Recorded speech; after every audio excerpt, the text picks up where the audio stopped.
Preview.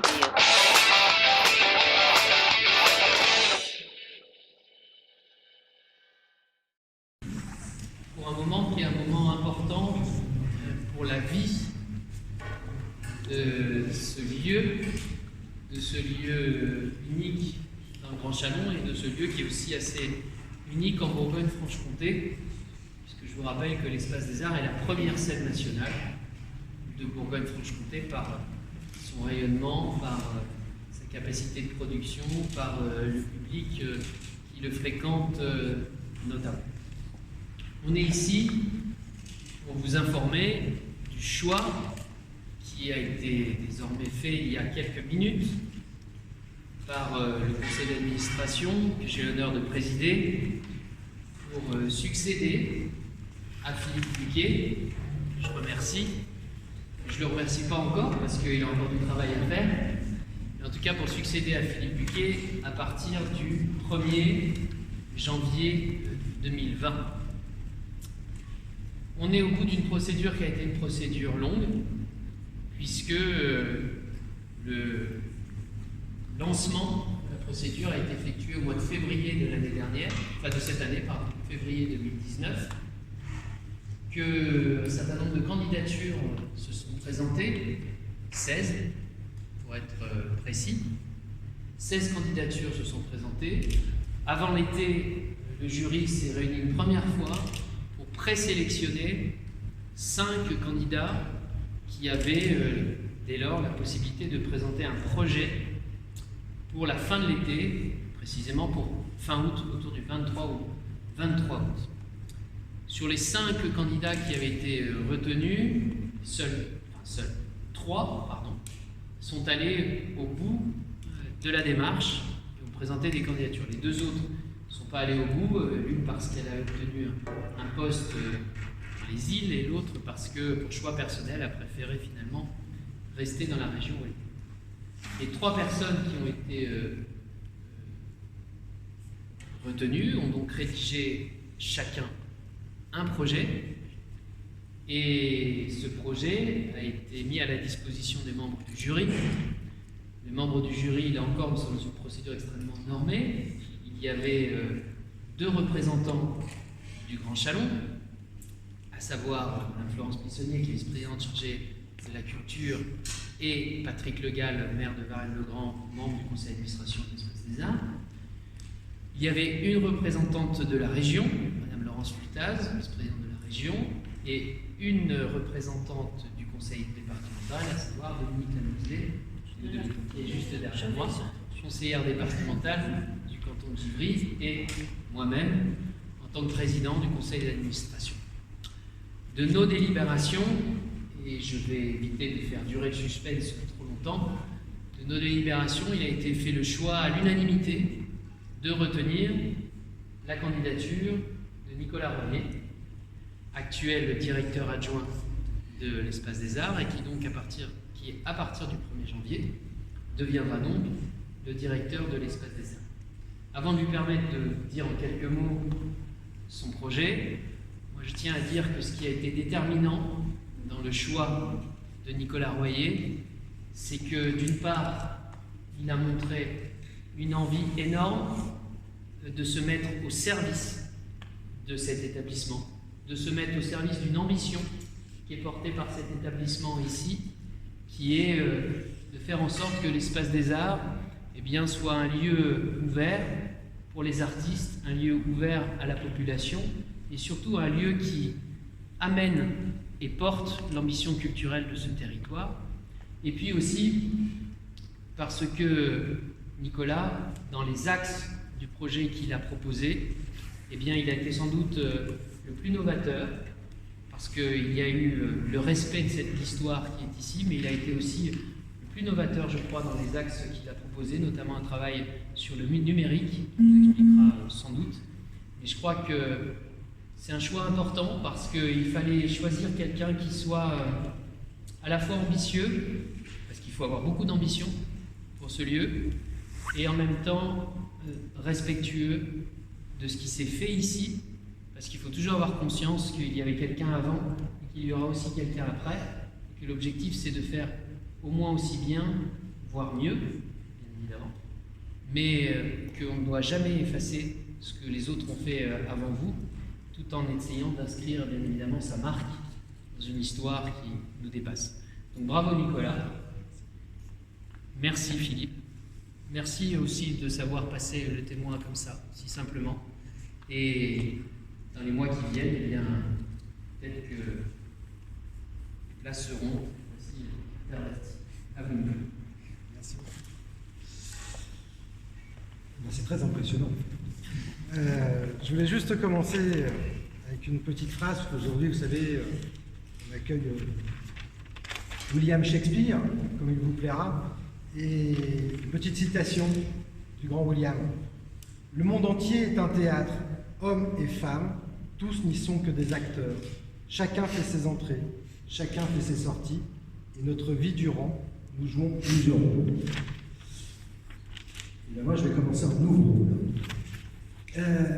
Cette maison, effectivement, le président l'a rappelé, a déclenché beaucoup de désirs dans ce travail solitaire qu'est l'écriture d'un projet. Et je me rappelais, il y a un an, on était dans les travaux, on était encore dans les plâtres, on était très angoissés à l'ouverture de ce lieu. Et pendant un an, on a pu le vivre, l'éprouver. Et je peux vous dire qu'effectivement, c'est la plus grosse scène nationale de la région Bourgogne-Franche-Comté, mais c'est aussi un outil qui est très très apprécié par les artistes tout d'abord et par les publics. Et que ça m'a donné beaucoup de force pour écrire ce projet. Alors, cette maison, c'est avant tout une maison pour les publics avec des artistes. Et j'ai souhaité, dans mon projet, associer une quinzaine d'artistes et de personnalités différentes, de ce que j'ai appelé un vivier d'expérimentation et d'essais.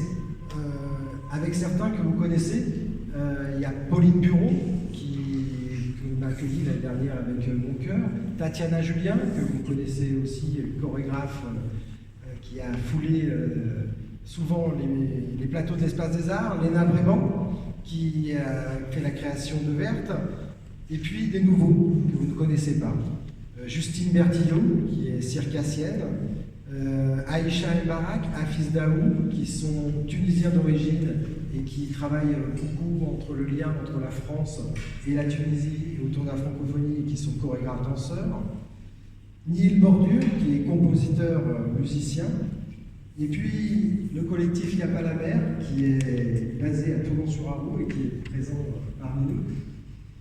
Jean-Christophe Folly, qui est comédien basé à Dijon. Et Rachid Kassi, qui a la double casquette d'animateur sur le quartier du Stade et aussi directeur de la compagnie TSL, qui me semblait important que les cultures urbaines, le hip-hop, entre autres, soient très présents dans ce projet. Et puis j'ai associé trois autres personnalités un peu différentes. Valérie Joussoum, qui est géographe, qui va sortir un livre début janvier et qui explique la grande modernité que sont nos territoires dans cette Saône-et-Loire qui est à la fois une grande ville, Châlons, et puis ces petits villages autour et ces petits bourgs, et que ces territoires sont des territoires de grande modernité et qu'il va y avoir un flux migratoire de jeunes qui vont se réapproprier ces territoires. Elle va à l'inverse, à contrario de tous les autres géographes, mais je crois que sa pensée est très intéressante et en tout cas, elle a accroché avec les artistes qui ont souvent un temps d'avance et on voit de plus en plus d'artistes qui viennent s'implanter, vous en êtes la preuve, pour se réapproprier nos territoires. Et il y a également Benoît Bureau, qui est dramaturge normalienne, agrégé de lettres, sur lesquelles on va travailler sur l'écriture. Et puis Nicolas Delon. Nicolas Delon, qui est architecte, qui était commissaire de la dernière exposition de la Biennale de Venise, et pour lequel je vais demander de nous apporter son regard sur ce bâtiment et de voir comment on peut peut-être bouger un peu les meubles, le rendre encore plus chaleureux, encore plus accessible pour le public. C'est un projet, bien sûr, qui est à l'écoute des publics, car il convient d'apporter une grande diversité de propositions, que ce soit le théâtre, la danse, qui sera un marqueur fort de l'espace des arts, comme il a été depuis qu'il était plateau pour la danse. Il y aura une ouverture sur la marionnette, sur le théâtre d'objets, Et puis aussi, il m'a semblé important de travailler autour du numérique. Et pour ce, j'ai associé Cyril Teste, qui est un metteur en scène très connu et très novateur dans tous les arts numériques. Vous avez pu voir Festen, qui avait été présenté il y a 2 ans au Grand Espace, qui est un compagnon de route depuis longtemps, et je vais vous proposer de nous accompagner sur la question du numérique à l'Espace des Arts. Le cirque, bien évidemment, toujours présent, et on se réjouit d'avoir accueilli Plume la semaine dernière et voir le côté extrêmement fédérateur que peut avoir le cirque. La musique, en partenariat avec l'ensemble des structures du Grand Chalon, parce que c'est un autre aussi aspect de ce projet, c'est un projet à l'écoute du territoire, à l'écoute des partenaires. Et je souhaite véritablement que, j'ai déjà fait des rencontres avec eux pour préparer ce dossier, que le conservatoire soit fortement associé au projet, que le CNAREP puisse aussi être associé au projet, que la Méandre, la Bobine, le musée Niepce, l'école Média Art soient étroitement associés à notre projet. Je crois qu'ensemble, on est plus fort et qu'on est en capacité aujourd'hui de créer un réseau capable de partager, de concevoir et avoir des projets collectifs.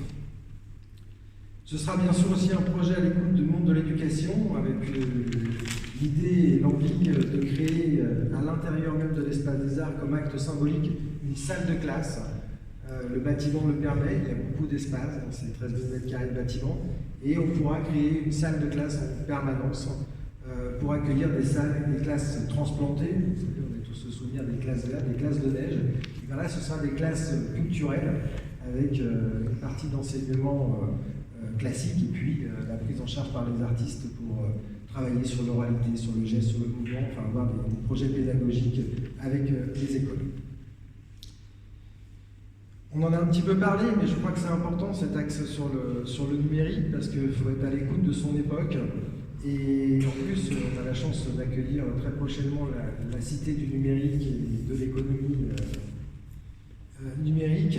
Et ce projet autour d'attraction numérique qui devrait aboutir peut-être sur quelque chose d'un peu plus grand dans le mandat qui m'est imparti de 5 ans, m'a semblé très très important.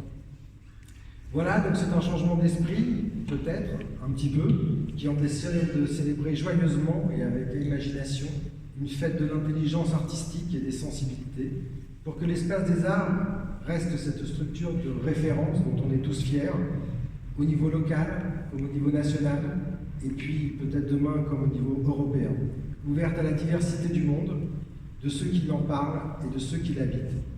Et enfin, un théâtre agora où on se retrouve pour vivre, échanger et débattre.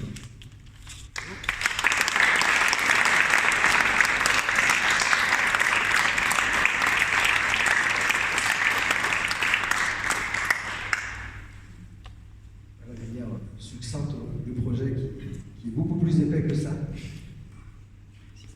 Des questions ?